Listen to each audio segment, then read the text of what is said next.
Segala hormat, puji, dan syukur kami naikkan ke hadirat-Mu Tuhan. Karena segala yang kami alami, segala yang kami lewati tentu tidak akan pernah lepas dari bagaimana Tuhan campur tangan, dari bagaimana Tuhan yang terus senantiasa menolong di dalam setiap kehidupan kami. Apapun yang terjadi, kami ada sampai hari ini oleh karena Tuhan yang menolong kami semua. Oh Tuhan, tolonglah kami untuk juga dapat mengerti, memahami, dan melakukan apa yang menjadi kehendak Tuhan. Terlebih ketika sebentar kami akan belajar bersama akan kebenaran firman Tuhan, buat kami mengerti, buat kami memahami untuk setiap hal yang harus kami lakukan dan tidak harus kami lakukan. Ajari kami untuk dapat mengerti dan memahami bahwa setiap kami harus senantiasa semakin dewasa dan didewasakan di dalam pembelajaran firman Tuhan. Kami percaya bahwa Tuhan memberkati telinga kami. Kami percaya bahwa Tuhan memberkati hati dan pikiran kami. Dan kami percaya Tuhan memberkati ruangan ini. Sehingga apapun yang kami pelajari, apapun yang kami terima, semua yang berasal dari Tuhan memberkati kami semua. Terima kasih Tuhan. Di dalam nama-Mu Tuhan kami Yesus Kristus, Tuhan dan Juru Selamat kami yang hidup, kami berdoa dan mengucap syukur. Amin. Silakan duduk kembali.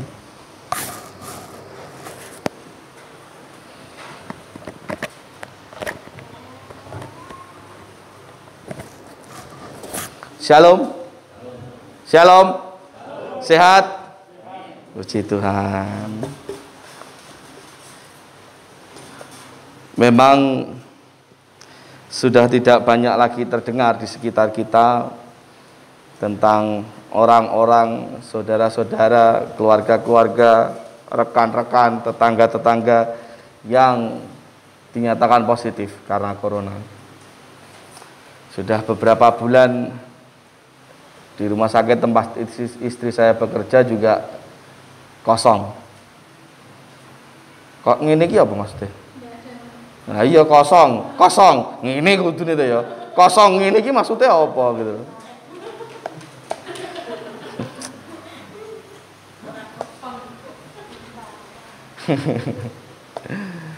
Ya bersyukur. Ya, artinya Tuhan masih sayang dan akan selalu sayang sesungguhnya. Dan bukan berarti ketika kemarin meledak Tuhan tidak sayang, justru karena Tuhan sayang juga.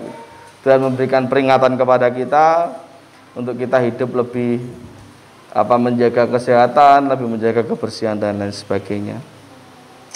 Baik Bapak Ibu Saudara yang terkasih dalam Tuhan, kita akan kembali di dalam tema kita yang masih melanjutkan, karena bulan ini saya akan banyak berbicara tentang bagaimana setiap kita bisa didewasakan, karena berkaitan juga dengan tema pada waktu ulang tahun gereja kemarin yang ke-17. Dan hari ini kita akan belajar dari kitab Ibrani pasal yang kelima ayat 11 sampai dengan 14 tentang kedewasaan yang harus dibuktikan. Ibrani pasal yang kelima ayat 11 sampai dengan 14 tentang kedewasaan yang harus dibuktikan. Untuk apa tepat dibuktikan? Loh ya kudu supaya kita benar-benar tahu, supaya kita benar-benar yakin, bukan untuk dibuktikan kepada orang lain. Karena tidak semuanya harus dinilai orang lain, dan tidak semuanya memerlukan penilaian orang lain. Tetapi pembuktian ini lebih kepada bagaimana kita menilai apakah kita sudah dewasa atau belum.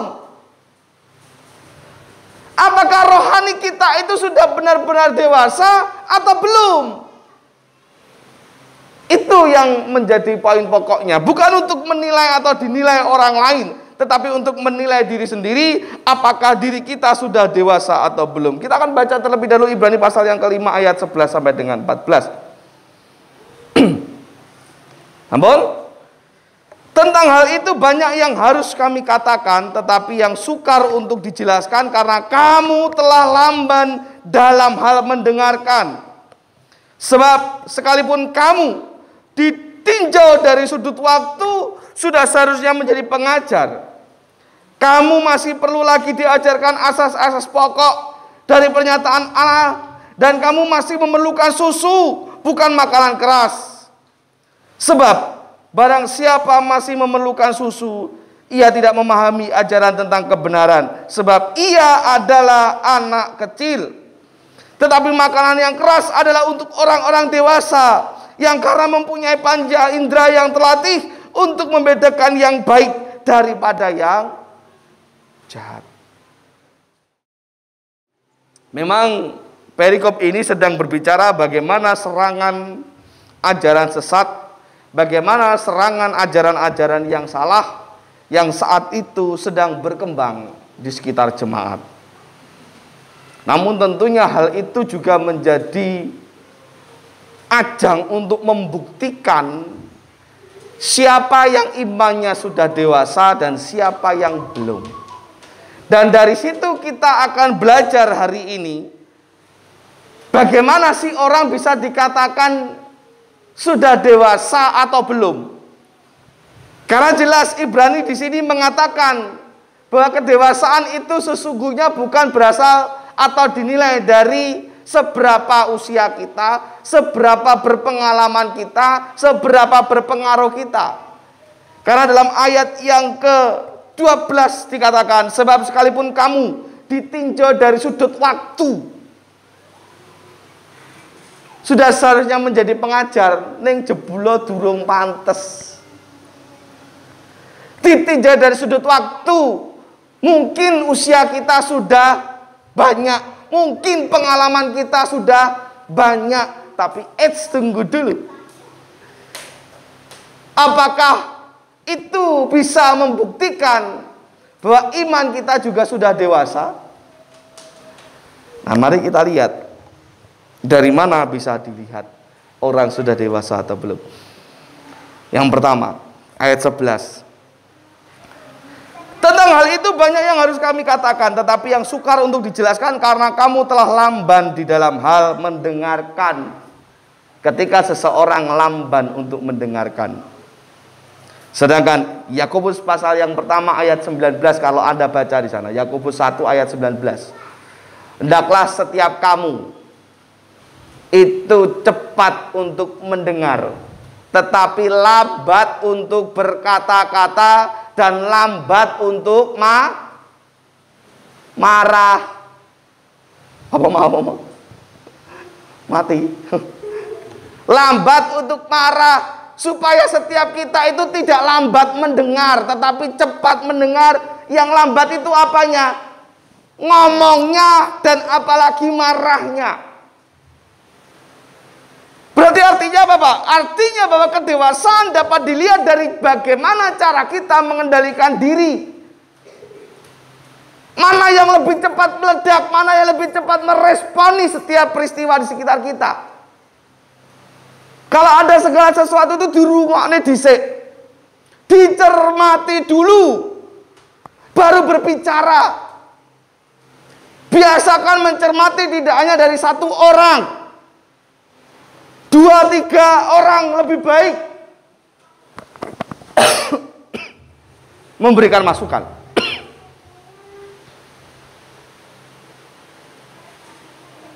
Yang biasa saya lakukan ketika ada pasang suami istri tukaran, tak kandani ya, yang namanya orang tukaran, jenengan tanya salah satu mesti membela salah satu, membela dirinya sendiri. Itu kecenderungan manusia. Membela dirinya sendiri, gak ada manusia yang mau disalahkan. Walaupun jelas-jelas salah. Yang penting ngeyel, Pak. Lah itu tadi. Lambat mendengar, tetapi cepat berkata-kata, dan itu dikatakan tidak dewasa. Seperti gas dhisik, Pak. Lah Pak bocah. Cermati dulu, amati dulu, kumpulkan bukti, kumpulkan saksi.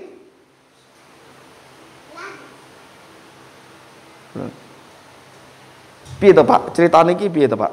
Kok iso tukaran apa, Pak? Bojoku yo ngono, Pak. Wis tak kandhani angel. Engko tekok piye to, Bu? Kok iso tukarane piye, Bu? Bapake lho, Pak, tak kandhani angel. Kabeh ngomong sing dikandhani angel. Tapi nggak ada yang bilang, iki lho Pak, gara-gara aku iki lho Pak dikandani bojoku angel. Nggak ada. Padha angele sebenarnya gitu loh. Padha angele, padha ngeyele gitu. Tapi di situ kita dengan mendengar akhirnya bisa melihat situasi yang sesungguhnya itu piye to. Sehingga dengan pengendalian yang bagus, dengan pengendalian diri yang baik, maka kita tahu apa yang harus kita putuskan. Itu orang dewasa. Orang ngesune dhisik, orang ngeyele dhisik, orang mutunge dhisik. Mungkin sudah lama sekali saya bilang, ayo di-cut kebiasaan Kembang Arum yang katanya MTG itu loh. Itu di-cut. Karena itu bukan tindakan yang dewasa. Aja bangga, Kembang Arum terkenal dengan MTG-nya Pak. Lah MTG kok bangga gitu loh. Mutung kok bangga. Itu berarti kita belum dewasa.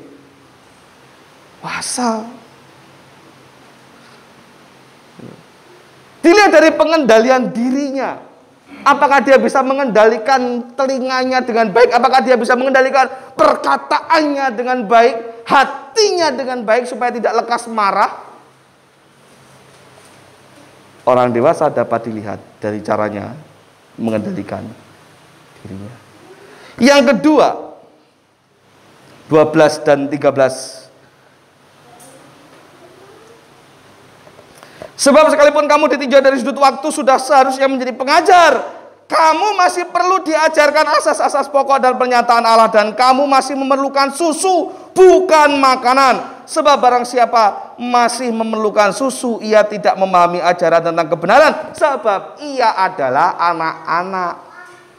Gampangnya, bagaimana Pak orang dapat membuktikan dirinya dewasa atau tidak? Lihat dari apa yang ia makan.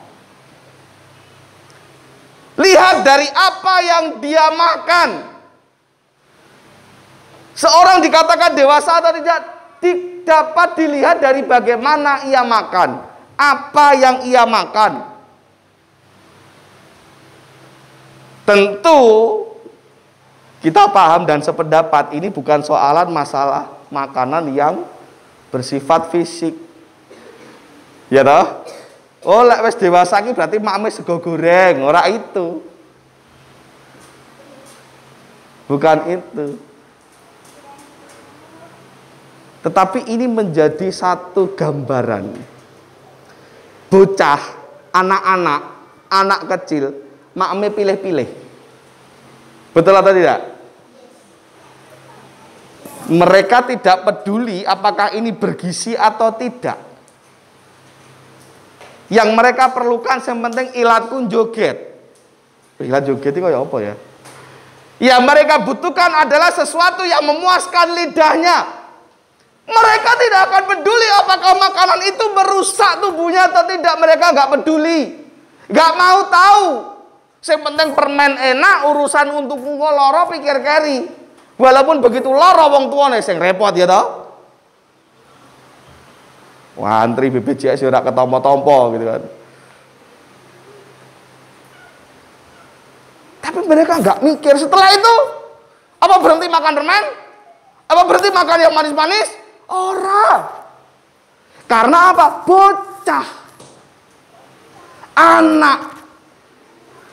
Tetapi orang dewasa tentu berbeda dalam menyikapinya, yang artinya adalah setiap kita harus bisa memilih dan memilah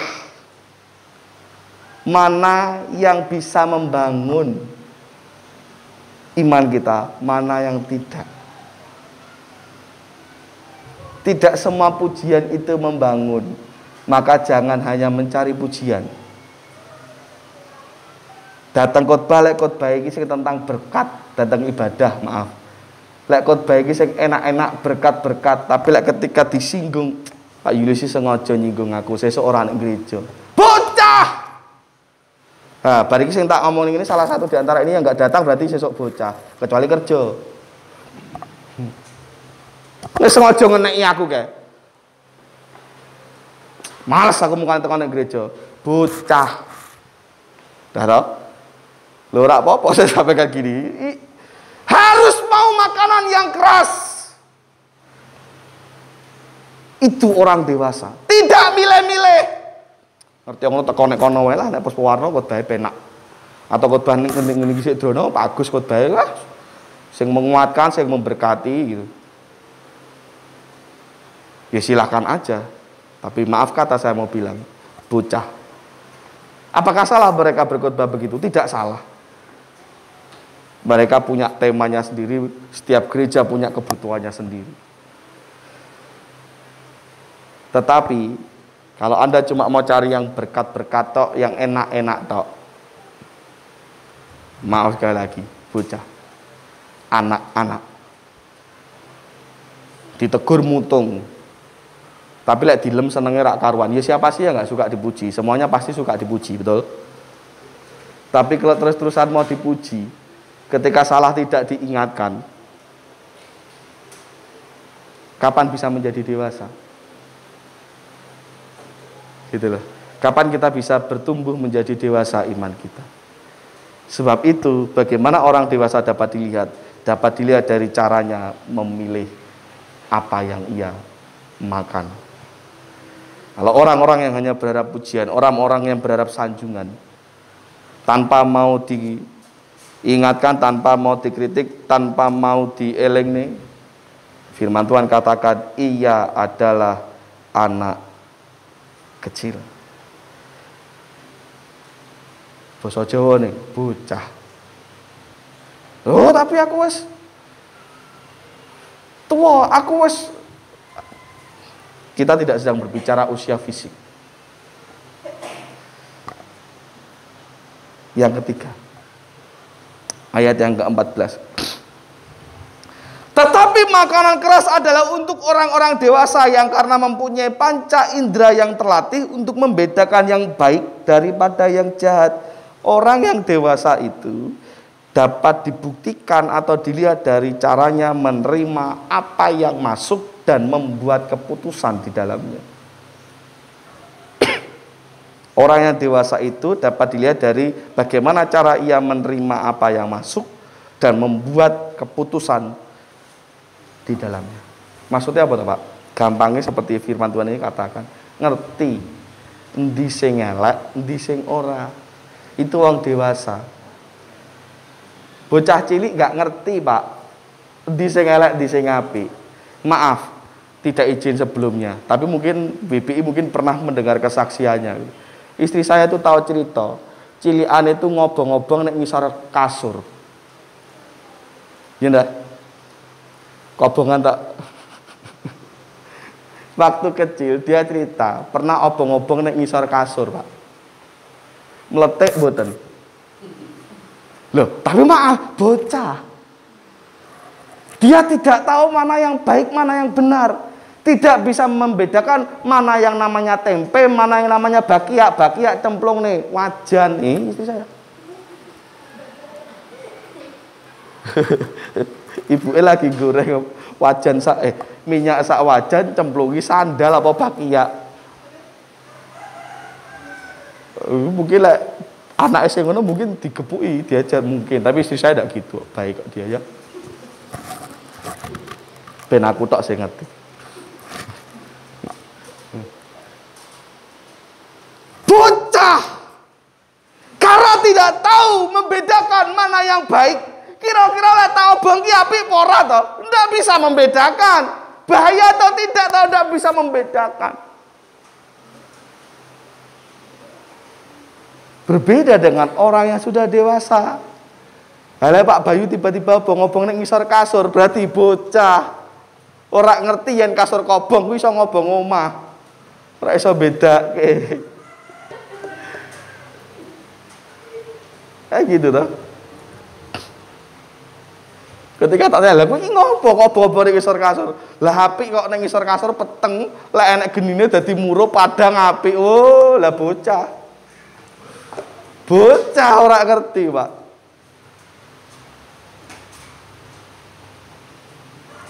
Demikian juga dalam kehidupan rohani kita. Harus bisa membedakan mana yang kata-kata berkat, mana yang bukan.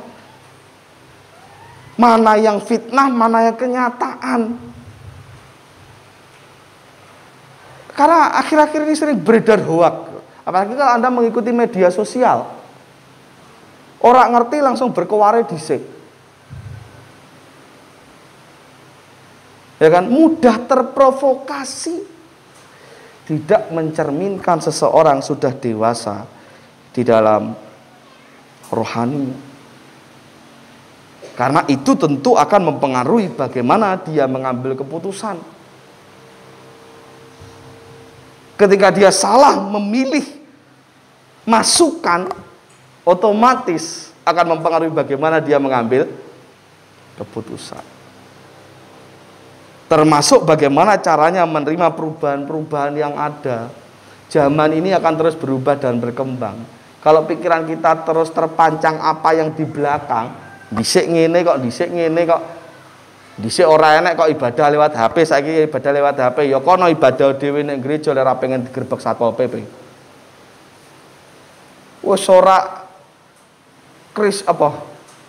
Wis ora Kristiani. Alasane ngene. Kristiani nek ibuku ya.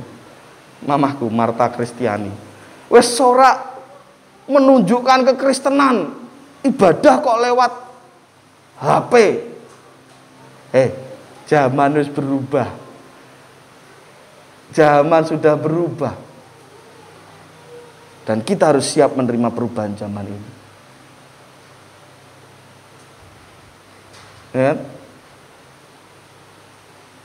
Wis ora baptis saiki kok lagu kok apa? Ya lagune pendek, musike sing ngeband ya ngeband. Kadang ya enek sing dangdutan keroncongan jare ora baptis, Pak. Lah emang baptis ki sing piye sih?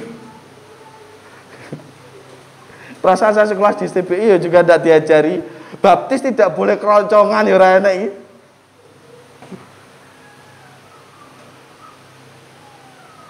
Harus siap menerima perubahan. Mengapa banyak anak-anak muda baptis yang akhirnya lari ke gereja lain atau bahkan lari ke iman yang lain? Karena di gerejanya tidak ditampung dengan baik, tidak difasilitasi dengan baik. Mula kuwi akhirnya melayu. Ya, ada beberapa gereja yang tidak perlu saya sebutkan. Entek Pak pemuda ini, Pak. Lek kene entek pemuda ini karena memang rene pemuda ini kan dhisik ya kuwi tok. Ngenteni Gris karo sifat gede suwine rak karuan.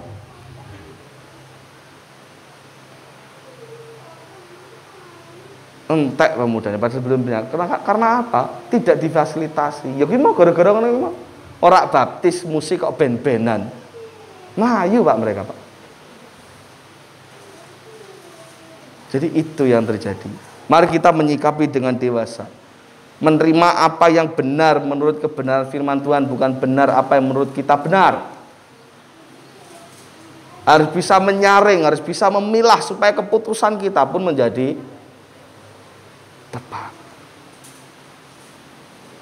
Ya, ingat 3 hal yang dapat kita buktikan, yang dapat kita jadikan bahan perenungan secara pribadi. Apakah kita sudah dewasa atau belum?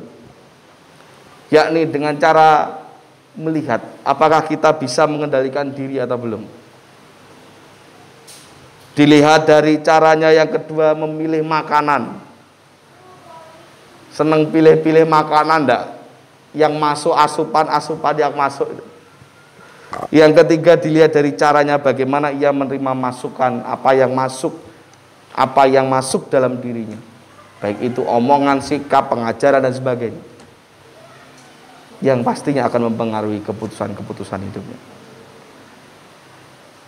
Satu hal yang senantiasa selalu saya pesankan, jadilah semakin dewasa. baik di dalam karakter, jiwa, iman, dan semuanya. Karena memang sudah waktunya kita menjadi dewasa. Termasuk gereja yang dewasa. Pak, ini wis waktune wis dadi induk wis suwi. Ya, cek dok nyengan iki lho. Kadang sepi, kadang rame iki lho. Piye jadi induk? Itu akan tentunya menjadi PR yang rada abot. Maka dimulai dari mendewasakan diri sendiri. Mendewasakan diri sendiri, mendewasakan iman sendiri, supaya gereja pun bertumbuh menjadi dewasa. Tentu bukan perkara yang mudah, tapi di dalam nama Tuhan Yesus Kristus kita pasti bisa. Amin. Dalam Tuhan Yesus Kristus kita pasti bisa. Tuhan Yesus memberkati kita akan duduk kepala dan berdoa. Bapa kami surga, terima kasih untuk berkat-Mu pagi ini. Teguran bagi kami, biarlah kiranya membuat kami semakin dewasa di dalam Tuhan.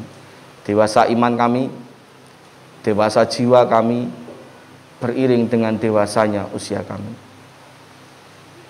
Tuhan yang memampukan, karena tentunya ini bukan hal yang mudah untuk kami kerjakan.